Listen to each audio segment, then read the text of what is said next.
Rapaziada, sob o comando do Marcelo Barreto, hoje no Redação Sport TV, houve uma discussão sobre o clássico Bavi entre o Rodrigo Coutinho e o Carlos Mansur. E eu gosto muito da opinião de ambos, né? Acho que essa bancada aí é uma bancada muito boa, de muita qualidade. E uma bancada que tem acompanhado de perto, né? Não só o Bahia, como o Vitória também, os clássicos, e tem muita propriedade, bagagem, embasamento assim mesmo para poder falar. E dentre as diversas análises que a gente vai trazer aqui, eu acho que a que Mansur faz no final é importante, né? Para a gente poder trazer como uma crítica mesmo, construtiva, ao trabalho de Rogério Ceni, ao desenvolvimento do trabalho do Bahia. Eu creio que a tendência é que venha a fluir, venha a funcionar e o time venha a ganhar corpo, mesmo que ainda tenha necessidade de reforços e de encaixes e tudo mais. Mas a percepção de Mansur é real, e eu acho que no primeiro tempo de ontem isso ficou muito claro. O Bahia é um time que tem uma capacidade construtiva muito boa, é um time que funciona gerando domínio dentro do jogo, funciona com a bola no pé, construindo e tudo mais, mas é um time que cria bastante, não é tão eficiente e para tomar um gol é muito fácil, né? Então não encaixa, sabe? Não há um equilíbrio. É um time vulnerável defensivamente, um time que acaba cedendo espaços mais do que deveria e que pena, né? Passa um perrengue ali para poder construir, fazer jogada e conseguir concluir com felicidade, por mais que tenha um volume de criação grande. Então, eu acho que essa análise é importante, principalmente quando a gente para poder pensar em um campeonato brasileiro de Série A competitivo, um campeonato que é difícil de se disputar, um campeonato equilibrado, em que o lanterna pega o líder e põe algum tipo de dificuldade, e você tem que estar preparado para tudo. Tem que estar preparado com estratégias para você moldar o seu estilo de jogo de acordo também com a característica do adversário, sem abdicar necessariamente da sua identidade, né? Então é complexo e o Bahia tem que se adequar a isso, né? Porque a gente pega um campeão de Libertadores, do Fluminense, com um elenco sensacional, consegue ditar o ritmo do jogo e ser bem superior e vencer com tranquilidade, entre aspas, né? Porque o placar foi apertado, mas o Bahia poderia até ter matado o jogo. E aí a gente vê um clássico Bavi com um time que acabou de subir da Série B e o Bahia encontra mais dificuldade do que deveria. Apesar de ser clássico, e o clássico também contribui para poder nivelar as coisas e equilibrar as coisas, tá? Mas a análise é importante, interessante e tá bem alinhada com aquilo que eu penso. Eu vou trazer aí para vocês.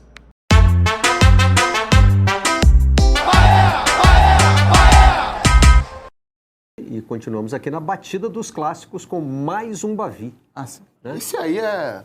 Barreto, eu acho assim, a Globoplay tinha que fazer uma série documental dos Bavis de 2024. Porque, cara, a galera ia maratonar.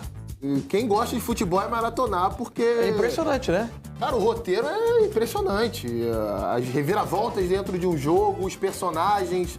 Né? A gente já teve, por exemplo, o Matheus Gonçalves, atacante do Bahia, do Vitória, sendo decisivo em Bavis do Campeonato Baiano, e ontem entra bem mais uma vez, né? Um jogo que teve o Bahia repetindo a escalação da vitória contra o Fluminense.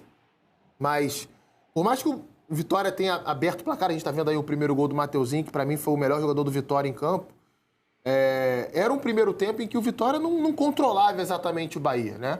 Teve essas duas boas chegadas aí, as duas do Mateuzinho, a primeira, jogador, né? Muito bom jogador, excelente jogador. A primeira numa bola recuperada pelo Léo Naldi no campo de ataque. Léo Naldi substituiu ontem o Dudu, mas jogou um pouquinho mais pelo lado direito do meio campo. É sacado no intervalo, mas ele recupera uma bola que termina no primeiro gol do Vitória. Uma falha do Gabriel Xavier, a única falha dele no jogo. Foi bem o zagueiro do Bahia, vencendo basicamente todos os duelos. Tá ganhando a posição de titular ali do Canu ao lado do Cuesta. Mas era um Bahia que conseguia, mesmo não criando tanto na primeira etapa, trocar mais passes no campo de ataque e no final do primeiro tempo, descobrindo muitos espaços na frente da área.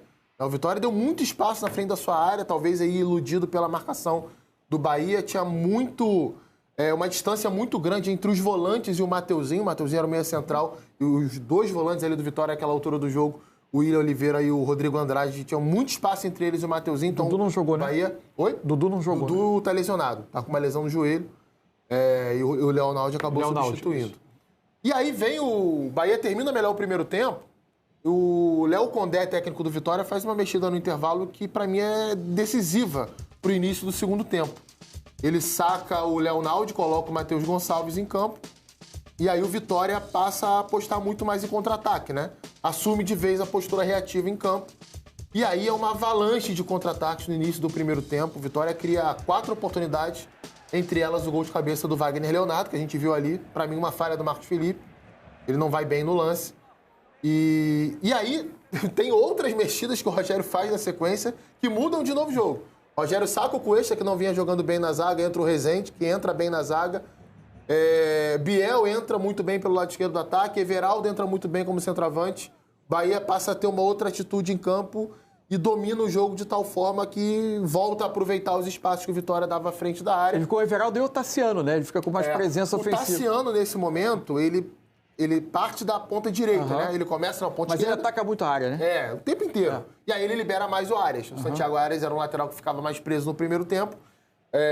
Com essa mudança, né? Essas mudanças no início do segundo tempo, o Arias passa a ter mais liberdade de atacar.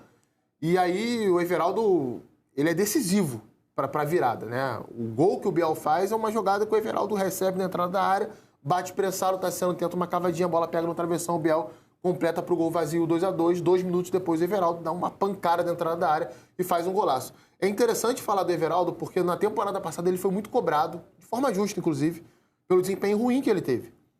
Inclusive, eu falei várias vezes isso, falei aqui no Redação, falei nos programas aqui do Sport TV, que o Bahia precisava de um camisa 9 para a temporada. E discussão que entrou em 2024, né? E ele tem correspondido. Ele não é hoje um titular da equipe, porque teve uma lesão recentemente, mas está pedindo passagem de novo. A atuação que ele teve ontem é extremamente decisiva para o Bahia empatar a partida, né? Eu falei virar, mas empatar. Porque chega muito próximo da virada, o próprio Everaldo tem oportunidade, o Tassiano tem oportunidade.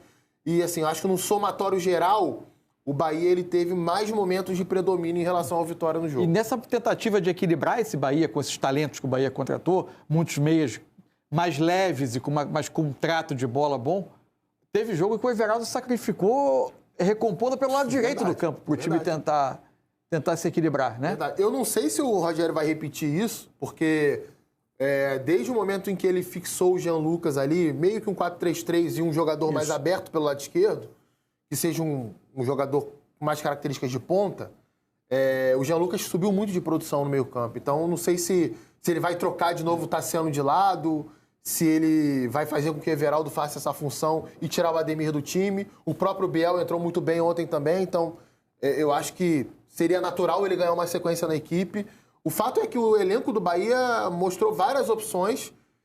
Não dá para dizer que o resultado foi injusto, né? No futebol isso é muito relativo, mas acho que o Bahia poderia ter merecido uma sorte melhor ontem. Bahia, para mim, se tivesse que ter um vencedor no jogo, esse vencedor seria o Bahia. O investimento do Bahia nessa temporada aumentou consideravelmente, né? Com mais um aporte do Grupo City, o torcedor estava na expectativa de que houvesse uma superioridade sobre o Vitória que não apareceu. E, aliás, o torcedor do Vitória levou para a arquibancada ontem, né, uma mania dos seus rivais, né?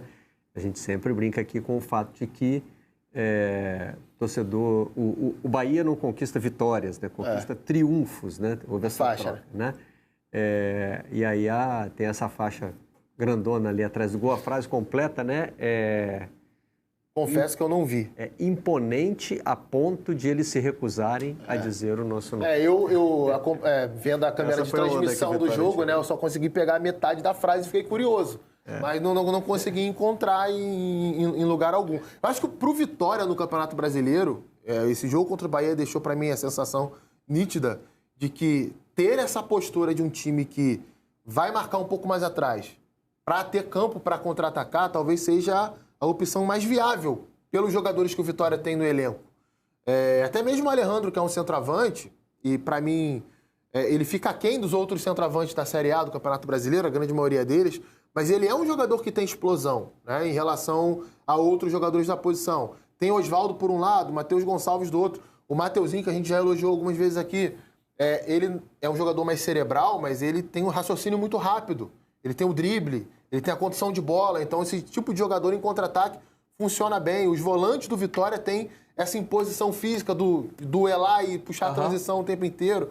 Então, acho que talvez seja a melhor opção para a equipe ao longo desse campeonato Já o brasileiro. Bahia é o oposto, né?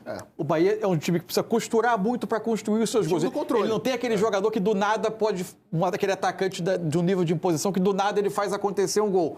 Ao mesmo tempo, o que ele não pode é sofrer o gol com tanta facilidade, né? Às vezes. Isso aconteceu. Ele precisa construir muito para fazer, até por vezes uma falta de contundência, e às vezes ele sofre o gol com muito pouca tentativa do adversário.